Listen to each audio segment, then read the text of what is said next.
Maraming salamat choir sa napakagandang prayer song.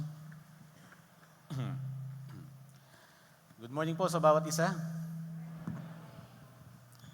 Bago po sa pag-aaral natin ng salita ng Panginoon sa umagang ito, nais ko lamang po magbigay ng ilang mga announcements.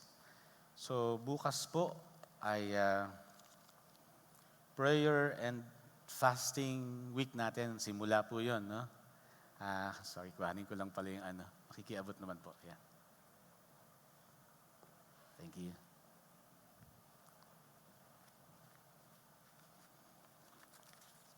So bukas na nga po yung start ng ating prayer and fasting week. At meron po tayong fasting guide na pwede po ninyong i-avail. Ito naman po yung libre, no? So mamaya kuha na lamang po kayo dyan kung wala pa po kayong copy. And in case hindi po kayo makakakuha, ay meron po tayong soft copy nito na nakapost po sa ating FB page. So pwede nyo rin po itong ma-access through online. So ano po ba ang nakalagay dito?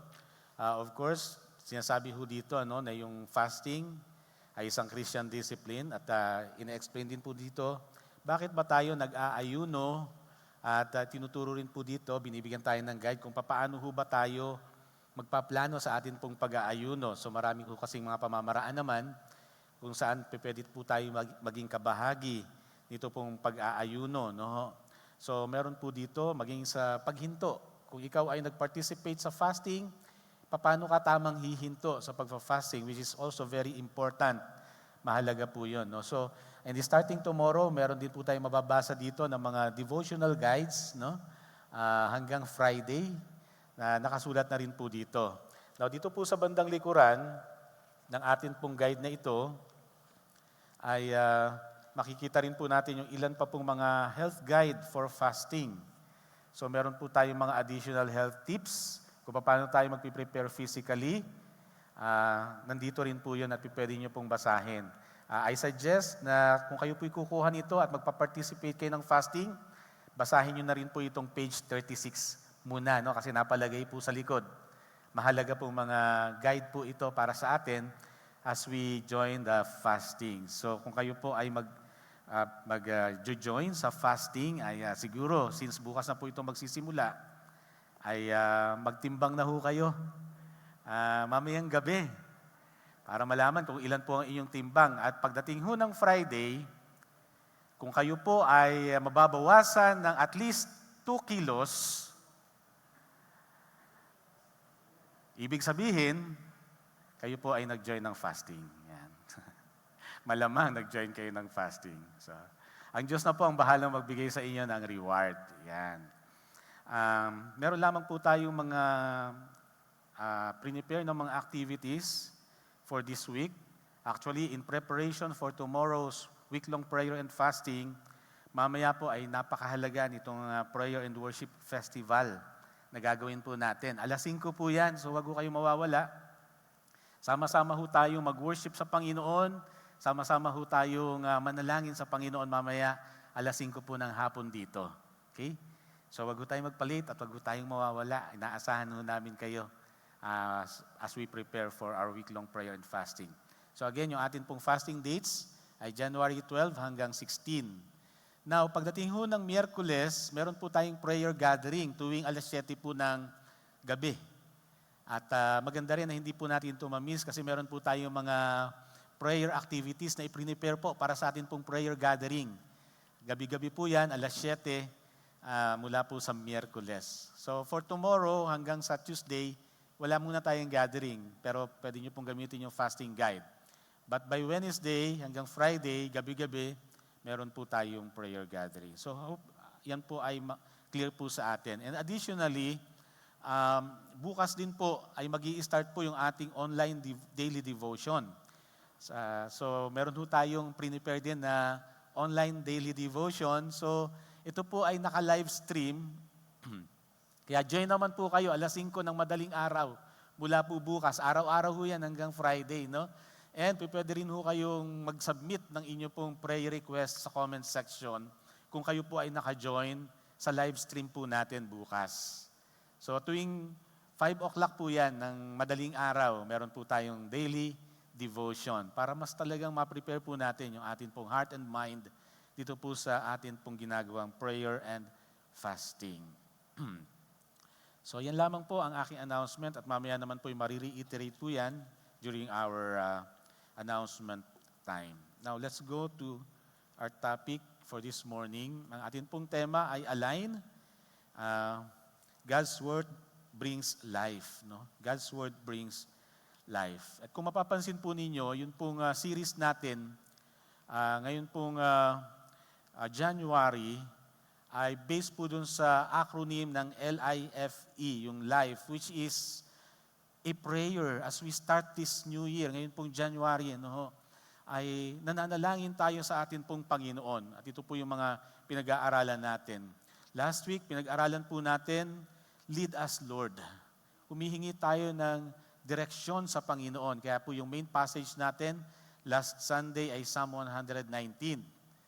Yung very famous doon sa chapter na yon ay yung 105 na nakalagay po doon, Your word is a lamp to my feet and a light to my path. So ang Diyos ay talagang nagbibigay ng direksyon sa atin.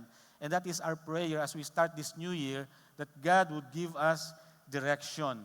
Ngayon pong umaga pag-aaralan natin yung panalangin na imprint your word. No? Na ang salita ng Panginoon ang maging foundation po natin sa atin pong buhay. Next week, pag-aaralan po natin yung Form us, Lord, isang panalangin para po sa transformation, na baguhin nawa ng Diyos ang buhay natin sa pamamagitan ng Kanyang salita. And finally, yung pinakahuling Sunday natin this January, ang prayer natin, empower us, Lord, na gamitin ng Diyos ang Kanyang salita para po tayo ma-empower sa ministry at maging sa mission.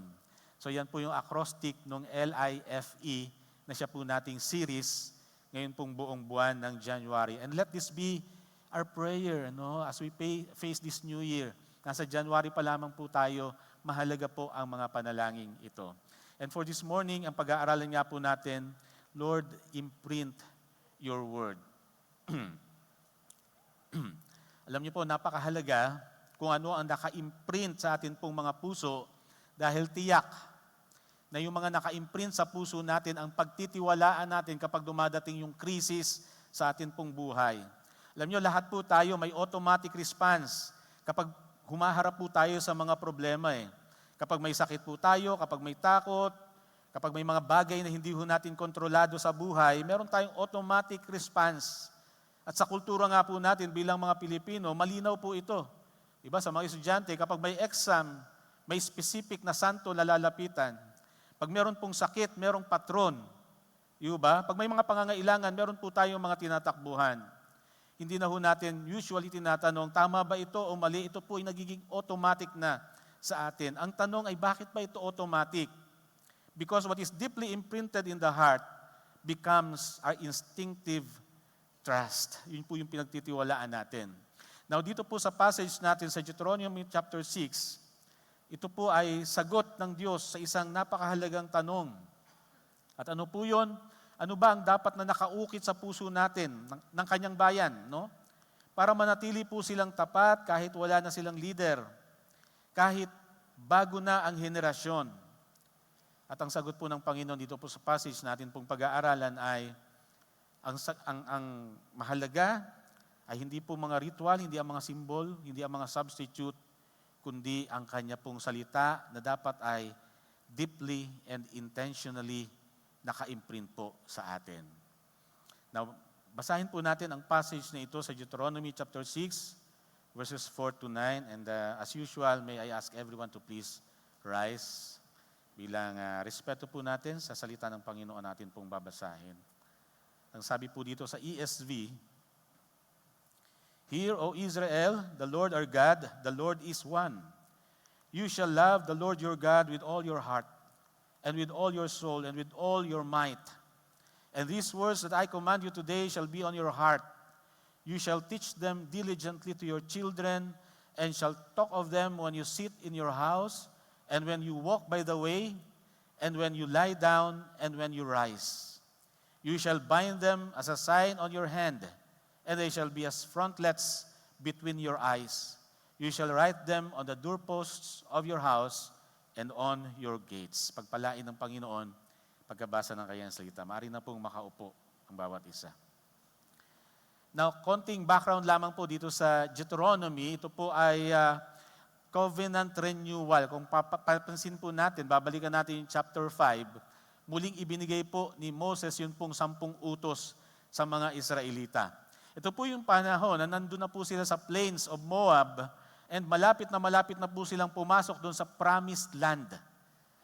Pagkatapos po ng mahaba-habang panahon, eto na, papasukin na po nila yun pong promised land. At ang kasama po dito ni Moises ay isa na pong bagong henerasyon. Henerasyon na hindi na ho nila personal na naranasan ang kapangyarihan ng Panginoon habang sila'y nandun sa Ehipto. At papasok po sila doon sa lupain na puno ng maraming Diyos, maraming mga ritual, no? Mga polytheistic, yun pong mga resident doon po sa Canaan. Marami ho silang options for worship. Now, ang babala ng Panginoon sa kanila, sabi ng Panginoon, you will be entering a land flowing with milk and honey. Ibang-iba sa kanilang karanasan doon sa wilderness. At pagpasok ko nila doon, sabi ng Panginoon, baka naman, mababasa po natin sa chapter 6, verses 10 to 12, baka kapag masagana na kayo, ay makalimot na kayo sa akin. No? So, ini-ensure ng Panginoon na bago ho sila pumasok doon sa promised land, meron silang matibay na pundasyon na panghahawakan at hindi ho nila makakalimutan ng atin pong Panginoon. Bagamat nandoon pa yung mga Kananeo and they still have to drive them out para mapasok ho nila, hindi na ho yun yung big deal. Kasi wala kayang-kaya na ng Panginoon. Alam nila na ibinigay na ng Panginoon yun pong land na yun for their possession. And so, hindi na ho problema na palayasin yun pong mga nakatira doon. Ang problema, baka pag nakapasok sila doon, kalimutan nila ang atin pong Panginoon dahil hindi naka-imprint ang Diyos sa kanila pong mga puso. Okay? So, yun po yung binibigay na babala. Sabi nga po ni John MacArthur sa isang niyang commentary sa Deuteronomy, the greatest threat daw po sa Israel was not the Canaanites, but forgetting God once life became comfortable. Ito yung greatest threat na nakita na ng Panginoon, kaya pinagpapaalala po nila sa kanila. Kaya bago pa sila tumuntong dun sa lupa na yon, bago pa yung mga blessings na kanilang makamtan, bago pa yung success, ang sinasabi ng Panginoon, yung word ko muna. Ay may 3 bagay na dapat itanim nila sa kanilang isipan, sa kanilang pagpasok doon po sa Canaan. Una po, they should have trust without rivals. Ito po yung nakalagay doon sa verse 4, no?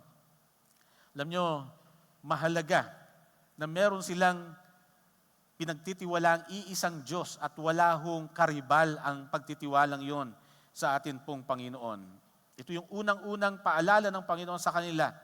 Tiyakin na walang karibal ang Diyos sa kanilang mga buhay. Dahil alam natin yung kasaysayan po nila, di ba? Ang dali ho nilang makalimot sa Panginoon. Kaya gumagawa nga ang Panginoon ng pamamaraan para paalalahanan sila palagi. Bakit? Kasi hindi talaga naka-imprint ang Diyos sa kanilang mga puso. Marami hong mga rivals ang Panginoon sa kanilang pong puso. No? At alam nyo, hindi po yan foreign sa atin, sa mindset ng mga Pilipino. Kaya mahalaga rin po na tingnan natin ang ating mga sarili as we study this word. No? Kasi bilang mga Pilipino, kagaya ng nabanggit ko po kanina, sa kultura po natin, may iba-iba ho tayong tinatawagan maliban sa totoong Diyos. Ito po yung reality sa atin. No? Meron tayong santo para sa healing. Meron tayong santo para sa harvest. Meron tayong santo para sa trabaho kung naghahanap ka ng trabaho. May santo tayo para sa pagbabiyahe kung ikaw'y magbabiyahe. May santo kung ikaw'y kukuha ng exam. Ang dami-dami ho nating mga tinatawagan. Parang ganito po yung thinking. Depende sa pangangailangan, depende rin yung atin pong lalapitan. Hindi po natin actually inaayawan ang Diyos o tinatanggihan ang Diyos eh. Ang problema ho ng marami, ng Israel at maging sa panahon natin ngayon, bagamat hindi natin tinatanggihan ang Panginoon, bagamat hindi po natin inaayawan ang Panginoon, ang problema ho natin, marami ho tayong idinadagdag sa atin pong Panginoon. Kaya ang hamon sa atin ay, dapat ang pagtitiwala sa Panginoon ay walang rivals. Wala dapat kaagaw, wala dapat karibal, no? Ang sabi ho dito, "Hear, O Israel, the Lord our God, the Lord is one." Yan po yung Shema na tinatawag ho nila, which is very important na core belief and core confession para po sa mga Israelitas. Ang salita pong Shema ay hear, o yung salitang hear ay Shema, at para po sa Israel, ito po'y daily po nila na binibigkas. Ito po ay core confession ng kanila pong pananampalataya. And ang ibig pong sabihin ng Shema ay hindi lamang makinig. Kaya nung sinabi ni Moses dito, "Hear, O Israel," yung Shema ay nangangahulugang hindi ka lamang makikinig. You will not merely listen. It means listening with the intention to obey. Hindi po ito debate about theology. It is a declaration of loyalty. In other words, yung Shema po ay panawagan sa mga Israelita para sa obedient listening. Parang sinasabi ni Moses, hindi sapat na marinig lang ninyo ang Diyos. Hindi lamang sapat na marinig ninyo ang salita ng Panginoon, dapat sumunod kayo.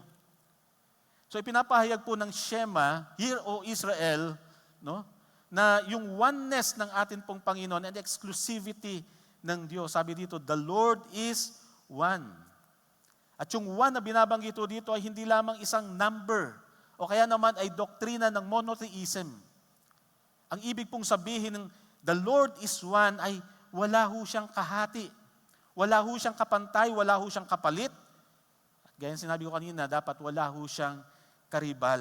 Yahweh alone is God. Therefore, He alone deserves total allegiance. For God's word to be imprinted in our hearts, dapat siya lamang talaga ang Diyos natin. Kilala natin kung sino siya. Wala ho siyang rival. He is indivisible. He is one. Kaya sabi dito, "Hear, O Israel, the Lord our God, the Lord is one." May emphasis po doon, mga kapatid. He deserves total allegiance. Sabi nga po ni R.C. Sproul, "To say that God is one is to say that He alone has absolute claim over us. To confess that God is one is to deny every rival, even religious ones." So ang sinasabi po dito ni R.C. Sproul, yun pong oneness ng Panginoon ay nagdidemand ng wholeness of our devotion. You cannot divide your heart when God is indivisible. He is one. No?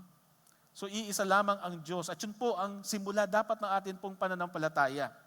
Nagsisimula tayo dun sa clarity, sa linaw, tungkol sa Panginoong Diyos. At ang sinasabi ho sa atin ng Biblia, iisa lamang ang Diyos. No? Iisa lamang ang dapat nating tinatawagan. Hindi ho siya pwedeng i-divide. Hindi po siya pwedeng paghiwa-hiwalayin na meron kang Diyos para sa ganitong bagay, meron kang Diyos para sa ganitong bagay. Depende sa iyong pangangailangan. Iba-iba ang Diyos na tinatawagan. Sabi ho dito, "The Lord is one." Mahalagang understanding po yan, mga kapatid. Kasi diyan nakasalalay ang ating pananampalataya. Sino ba ang Diyos? Isa lamang ang ating tinatawagan. So yun po yung una. Dapat meron tayong trust without rivals. Pangalawa, we should have love without reserve. Meron tayong wholehearted na pagmamahal sa atin pong Panginoon. Pagkatapos na tayo ay magkaroon ng tinatawag na exclusive trust, hindi po ito nagtatapos doon sa kilala lamang natin ang atin pong Panginoon. Ang trust na yan ay dapat nagbubunga ng pagmamahal na wala pong pinagkakait, without reserve. Wholehearted love. Parang sinasabi natin, God is worthy of our supreme affection.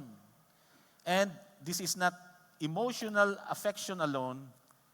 Ang sinasabi ho dito, ito po ay covenant love. Later on, si Jesus Christ sinabi, ito yung greatest commandment. You shall love the Lord your God with all your heart, with all your soul, and with all your might. Yan po yung greatest commandment. And love should be the root of our obedience. Yung covenant obedience po natin ay dapat nagfo-flow from love, hindi po dun sa fear or mere duty. Yung ginagawa nating lahat para sa Panginoon ay dapat overflow ng pagmamahal na nararamdaman natin sa Panginoon. At nandun yung pagmamahal na yon dahil kilala natin kung sino siya. Di ba?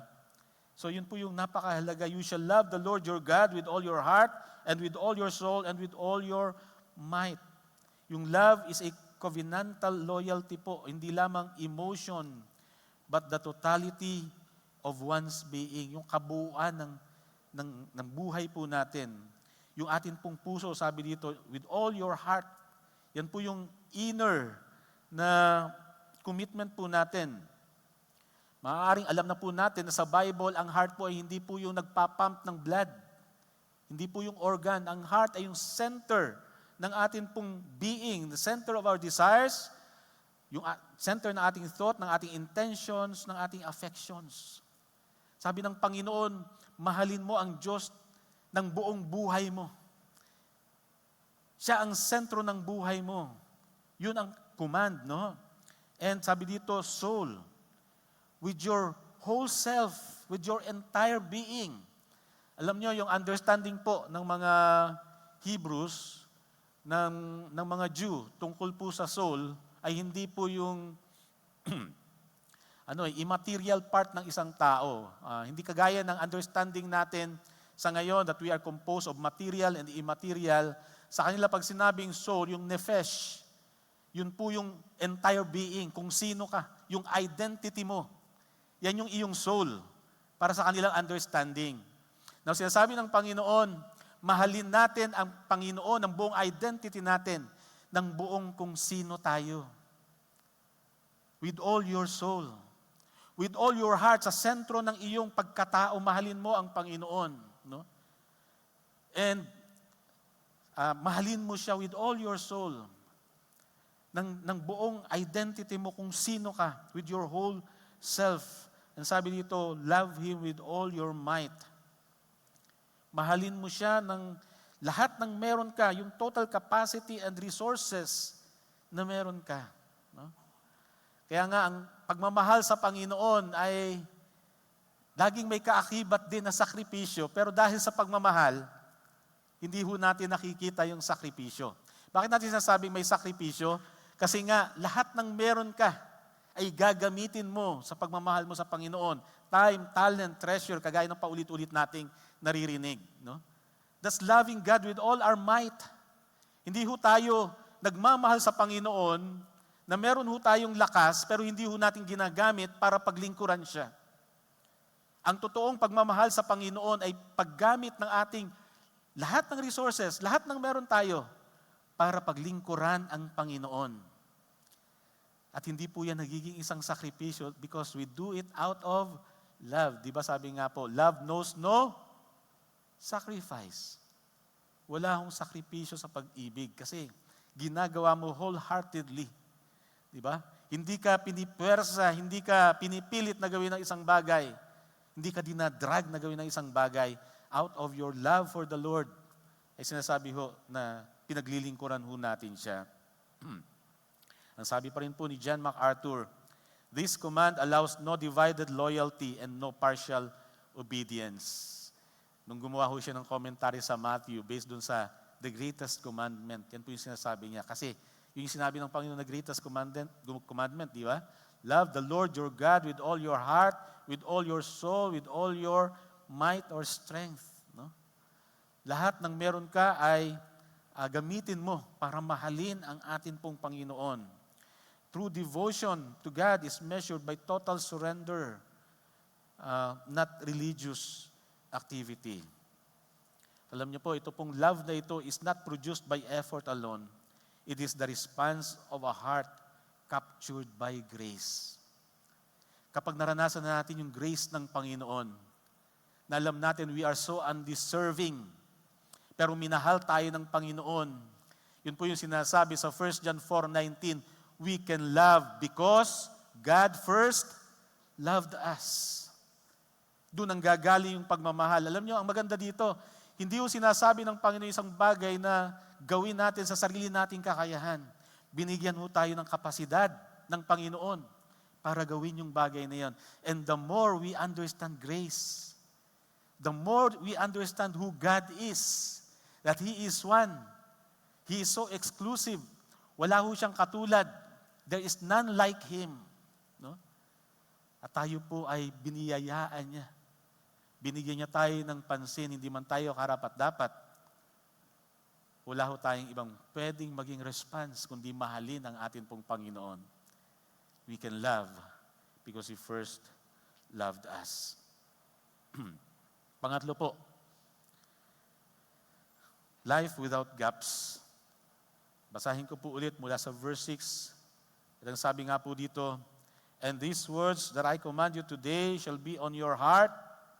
You shall teach them diligently to your children, and shall talk of them when you sit in your house, and when you walk by the way, and when you lie down, and when you rise. You shall bind them as a sign on your hand, and shall be as frontlets between your eyes. You shall write them on the doorposts of your house and on your gates." Ano pong sinasabi ho sa atin dito, no? These words, una pong sa lahat, shall be on your heart. The word must dwell in our heart before it is declared.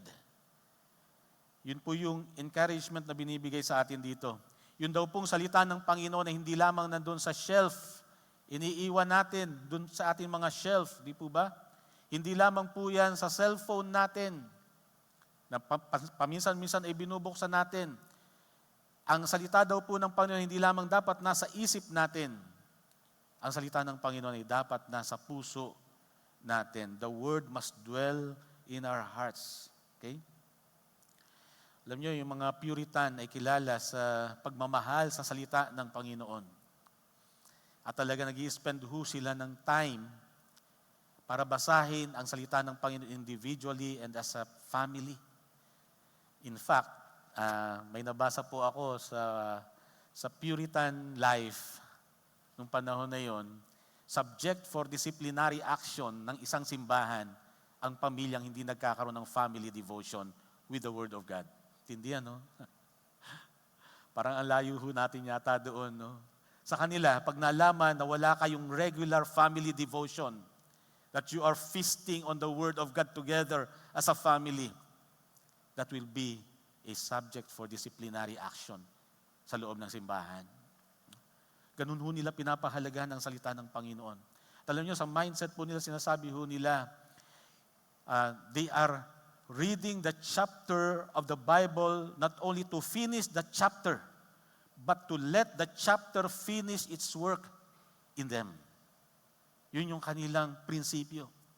Sa kanila pong pagbabasa, hindi ho nila binabasa para mabasa lang. Binabasa nila para maranasan po nila yung pagkilos ng Panginoon sa buhay nila habang binabasa po nila ang salita ng atin pong Panginoon. Sabi nga po ng mga Puritan, truth must be pressed into the heart before it can be seen in the life. As quoted by Joel Bique, isa pong Reformed pastor. Nung pinag-aaralan daw po niya itong mga Puritans, no? Ito yung kanilang prinsipyo, no? Yung truth, yung salita ng Panginoon ay dapat ma-press, mai-imprint sa kanilang mga puso bago makita yon sa kanilang pamumuhay. Unless ma-imprint sa puso, ma-press sa kanila, hindi ho yun makikita sa pamumuhay. Kaya hindi ho sapat na tayo po'y nagme-memorize lamang eh. Hindi ho sapat na nagbabasa lamang tayo. Kaya nga yung shema na sinasabi ho dyan, we have always that intention to obey the Word of God. Every time we read it, every time we hear it, nasabi ng Panginoon, that should be imprinted. So the Word must dwell. Pangalawa, the Word must be taught in ordinary life. Sabi nga dyan, you shall teach them diligently to your children. Hindi ho paminsan-minsan lamang. Hindi lang po ito dapat sa church na papakinggan. Salamat sa Panginoon na marami na ho tayong paraan para mapakinggan ang salita ng Panginoon. Meron ng mga videos sa YouTube. Meron na sa Facebook kung saan-saan na ho natin napapakinggan. Pero ang point ho sa atin dito, dapat meron laging intentionality, hindi yung nagkataon lamang dumaan sa wall mo, salita ng Panginoon, nabasa mo. Di ba? Nagbabrowse ka at nag-i-scroll ka ng YouTube. Meron ka nakita na nagpipreach ng salita ng Panginoon, pinakinggan mo. Alam niyo, hindi natin sinasabing masama yan, pero ang hamon sa atin dito ay magkaroon tayo ng intentionality. Na dapat po, sabi nga dito, you shall teach them diligently to your children, araw-araw. Ang sabi po ni Billy Graham, the home is the first and most important school of Christian instruction. Yung mga tahanan po natin. May story nga, this is also popular no? Na nung nagtuturo si Billy Graham, one time, meron pong isang nanay na lumapit sa kanya. Sabi niya, kay Billy Graham, meron akong anak, 17 years old. Medyo matigas ang ulo, hindi nakikinig. Gusto ko siyang turuan ng salita ng Diyos. Ano ang gagawin ko? Alam niyo, ang sagot po ni Billy Graham dun sa babae, "You're late, woman. You should have taught your son God's word early." Huli ka na. Bata pa lamang dapat itinuturo na yan sa iyong anak. Yung 17 years old ay medyo huli na. Pero hindi ho nangangahulugan, mga kapatid, na wala na hong pag-asa. By the grace of God, maaari ho tayong magsimulang muli, di ho ba? Ang importante yung salita ng Diyos, pinapahalagahan ho natin. At handa ho tayong ituro dahil naniniwala tayo sa katotohanan. No? Pangatlo po, the word must be visible, not just verbal. Yun po yung kahalagahan ng sinasabi dyan, you should bind them, you should write them. Yun po yung sinasabi At naging practice po ng mga Hudyo na talagang literally itali sa kanilang noo, itali sa kanilang kamay ang salita ng Panginoon. Meron silang pouch na nilalagyan po nila ng parchment ng salita ng Panginoon. Itinatali nila yon at kahit saan sila pumunta, nakatali sa kanila. Pagmamalaki nila, dala-dala namin ang salita ng Panginoon. Pero later on, sila po ay kinonfront ng Panginoong Jesucristo, particularly sa Matthew 23, yung mga scribes and Pharisees. Kasi nagmamalaki sila, meron silang salita ng Panginoon. No? Pero ang tanong ng Panginoon nasa puso ba? Kaya sa Matthew 23, makikita niyo yung woes ni Jesus Christ sa mga scribes and Pharisees. They were teachers of the law. They were expert in the Word of God, in the Scriptures. Pero sabi ng Panginoon, para kayong mga libingan Ang ganda sa labas. Pero sa loob kalansay. Kasi wala sa puso yung salita ng Panginoon. Pwedeng mangyari yun, no? Pero ang sinasabi ho sa atin dito, yung salita ng Diyos ay maging visible sa pamumuhay natin na kahit nasaan tayo, nasa loob ng tahanan, namumuhay tayo sa salita ng Panginoon. Nandun tayo sa trabaho, ipinamumuhay natin ang salita ng Panginoon. Nasa loob tayo ng eskwelahan, ipinamumuhay ang salita ng Panginoon. Saan man tayo, yung sinasabing life without gaps. Wherever you are, handa kang ipamuhay ang salita ng Panginoon. Hindi mo kinukonfine ang pamumuhay sa salita ng Diyos sa loob ng simbahan kapag ikaw ay nag-a-attend ng church service. Kundi, paglabas mo, dala-dala mo pa rin ang salita ng Panginoon, ipinamumuhay mo. No? Yung sinasabi diyang bind them and write them. Ibig sabihin, yung kamay natin, lahat ng ginagawa natin. No? Yung kaisipan natin, lahat ng mga tinitingnan din po natin, mahalaga yan sa ating pamamahay. Kumusta yung atmosphere sa bahay natin? May atmosphere ba ng katotohanan ng salita ng Panginoon? Napag-uusapan ba natin ang salita ng Diyos sa loob ng ating mga tahanan? Sabi nga dito, kahit sa mga gates, sa labas, ibig sabihin, yung public witness, kumusta? Sa harapan ng ibang mga tao, obvious ba ang salita ng ating pong Panginoon? Di ba may nagtanong nga,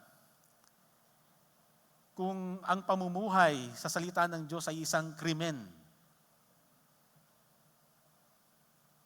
makukonvict ka kaya? Will you be found guilty? Dahil pinapamuhay mo ang salita ng Panginoon. Kung yan ay isang krimen. Magandang pag-isipan, di po ba? Or, nagpass na ng law, bawal ang salita ng Diyos, bawal mamuhay sa salita ng Diyos, pero nakakapamuhay ka pa rin ng normal. Bakit? Kasi hindi mo naman ipinamumuhay ang salita ng Panginoon. Mga kapatid, kung sakali, at huwag naman mangyari, di ba? Na maging bawal ang salita ng Diyos, maging krimen ang salita ng Diyos, sana po tayong lahat makulong. Makonvict. Dahil ang verdict sa atin, you are guilty. Namumuhay ka sa salita ng Diyos. Amen po ba? Sabi nga po, again, si John MacArthur, the late John MacArthur, one of my favorites, God commanded visibility because the human heart is prone to forget. Hanggang hindi ho natin ito ipinapakita, hanggang sinasarili lamang natin ito, nandun yung malaking tendency na makalimutan po natin ito. And so in conclusion, kung ang panalangin ay, Lord, imprint your word, then siguro ang tugon na hinahanap ng Panginoon sa atin ay, have trust without rivals. Gawin mong exclusive ang Panginoon sa iyo, na siya lamang ang tanging may authority sa buhay mo. Huwag ka nang tumawag kung kani-kanino dahil ang Diyos ay indivisible. Hindi mo siya pwedeng hati-hatiin. Siya ang lahat-lahat sa buhay natin. Amen? Anuman ang pangangailangan. And we should have love without reserve. Dapat magkaroon tayo ng wholehearted love. God as our supreme affection, and we should have life without gaps. A life shaped by the Word of God, forming yung araw-araw sa buhay po natin. At yan po yung titingnan natin next week, no? Form us, Lord, by your word, no? And so let us ask, ano ang humuhubog sa puso natin araw-araw? Ano ang mas inuulit-ulit natin sa bahay? Nauulit-ulit din po ba yung scripture o screen lamang ng atin po mga gadgets? Ano po ang naka-imprint sa atin? Suriin natin ang ating sarili, yung kultura natin, ang dami-daming tinatawagang Diyos. O tanging ang Panginoon lamang. Let me end with a quote from John MacArthur again. The church will never rise above its commitment to the Word of God. I hope lahat ito pagpipray po natin, mga kapatid, and we will take this seriously. And this will be our prayer. Lord, imprint your word. Pagpalain po tayo ng ating Panginoon.